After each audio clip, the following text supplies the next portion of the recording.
Today we're going to pull apart a question that, well, it sits right at the very heart of modern life. It might feel a little uncomfortable, but it's absolutely essential to ask.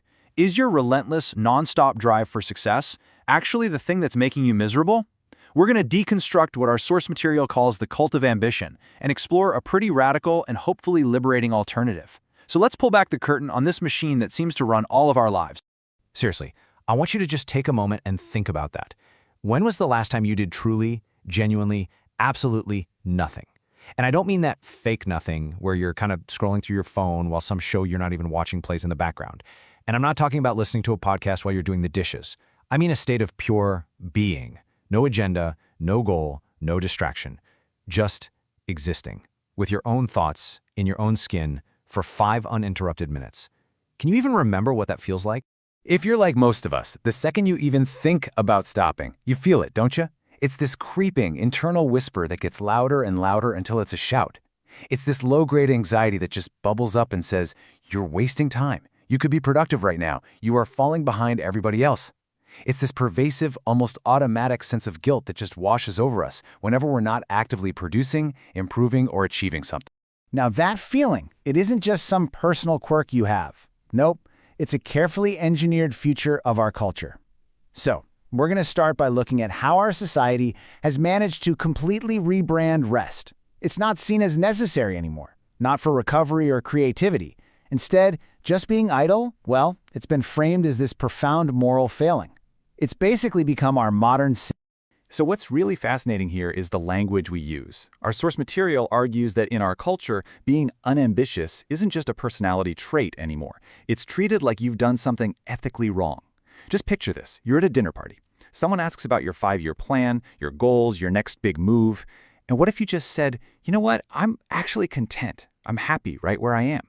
A total awkward silence would just fall over the table, right? It's like you've broken some sacred rule. In what you could call the Church of Ambition, being content is basically blasphemy because it questions the all-powerful God of more.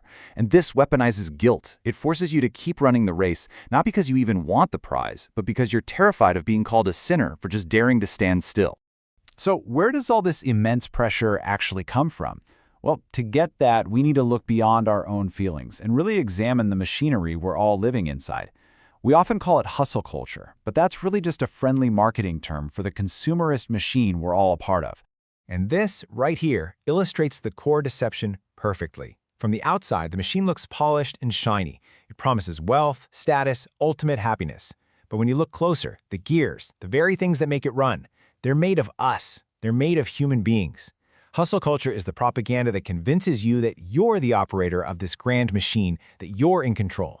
But the source argues the real truth is you're not the operator, you're its fuel. Your whole purpose as a tiny cog is just to spin faster and faster. And if you stop to rest, you're not just taking a break, you're considered broken. And more importantly, you're replaceable. So how does the machine keep us all spinning? Well, it uses this powerful, endlessly repeating psychological loop. Let's break it down. Step 1. Create a sense of inadequacy. Every ad you see, every influencer's post, every success story, it's all designed to whisper that you are not enough, not rich enough, not fit enough, not successful enough yet. Then comes step 2. It offers up labor as the only solution. The cure for feeling inadequate, it promises, is just work. Work harder, get that promotion, start that side hustle, buy that next thing, and then, only then, will you finally be whole. And finally, step 3 is the reward trap. You hit the goal, you get the raise, you buy the car, and the satisfaction? It's shockingly brief. It fades in days, sometimes hours, and then you find yourself right back at step 1, feeling inadequate all over again, ready for the next cycle to begin. This endless cycle actually has a name. It's called a hedonic treadmill. And you have to understand it's a feature of the machine, not a bug. The whole system is masterfully designed to keep true, lasting happiness just over the horizon, always just out of reach. And why? Because happy, contented people are terrible consumers. It's that simple. If you find deep joy just sitting on a park bench, you're not going to buy a new luxury car to numb your anxiety. If you feel whole, you don't need to buy products to fill some void. The machine, quite simply, needs you to be dissatisfied for it to keep functioning. But this external machine is only half the story.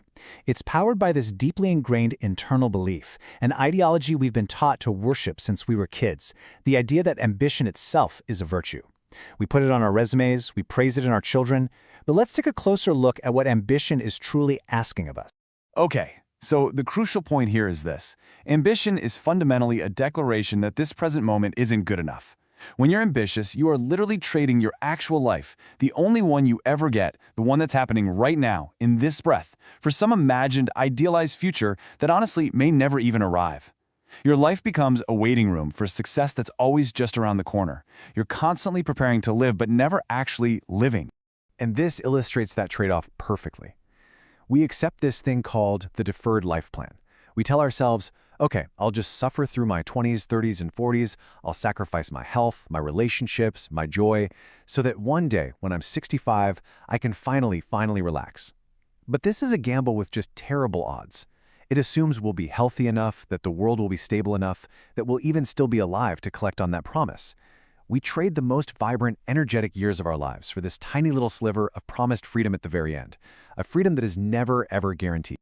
This brings us to a really fundamental and maybe even a subversive question. Why are we so terrified of being average? Why is a life that's defined not by some extraordinary achievement, but by simple, profound pleasures, deep friendships, good food, restorative sleep, time in nature? Why is that seen as a consolation prize, or even worse, as a failure? And the answer, once again, is pretty simple. The consumerist machine cannot monetize an average, contented life. It can't sell you anything if you already feel like you have enough. Okay, so how do we escape? What's the antidote to this relentless pressure to perform? Well, the solution, our source suggests, comes from a really ancient archetype, one that represents a radical departure from everything we've been talking about. It is the secret of the hermit. So in a lot of philosophical traditions, you'll find this character, the laughing hermit. From society's point of view, he's the ultimate loser. He's got no status, no wealth, no ambition, he owns nothing of value. But look closer. Why is he laughing? He's laughing because he sees the cosmic joke. He sees everybody else running frantically on a treadmill that's going nowhere, chasing a prize they could have had the whole time. He realized the thing everyone's racing for, peace, freedom, joy. It was available right at the very start, before the race even began. He didn't drop out of the race, he just never signed up in the first place. Now this is a really crucial distinction to make. The solution isn't to become lazy or disengaged or just stop doing things. It's a profound internal shift. It means you stop tying your self-worth to your output. You completely detach your value as a human being from your productivity metrics. You can still work, you can still create and build and contribute, but you do it from a place of genuine joy or curiosity or service, not from a place of fear, inadequacy, and constant comparison. So what does it actually look like, practically, to adopt this mindset? How do you become a loser in a system that's rigged to reward only the winners? Well, this is our guide to freedom. There are 3 key principles to making this shift. First, you have to reclaim loser as a victory. I mean, to lose a toxic, unwinnable game, that's the only intelligent move, right? It just means you've stopped playing by rules that were designed to make you fail.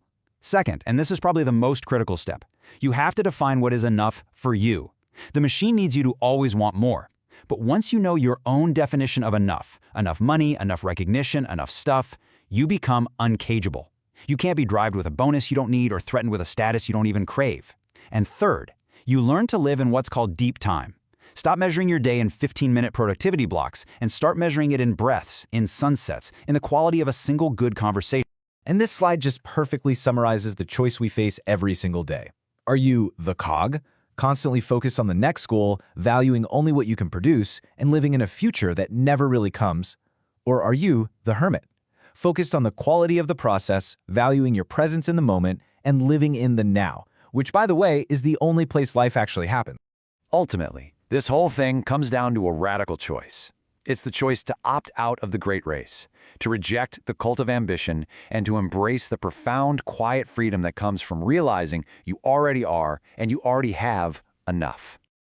Just imagine for a second, waking up tomorrow with absolutely nothing to prove. Imagine realizing that you don't need to become someone else because you're already whole. You are not a project that needs to be optimized and completed. You are a person to be experienced.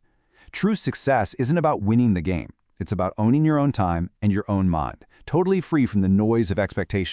So have the courage to be a loser, lose the anxiety, lose the need to impress strangers on the internet, lose the crushing weight of other people's definitions of success. Because in that loss, you might just find everything that truly matters. Today, maybe try one small act of rebellion.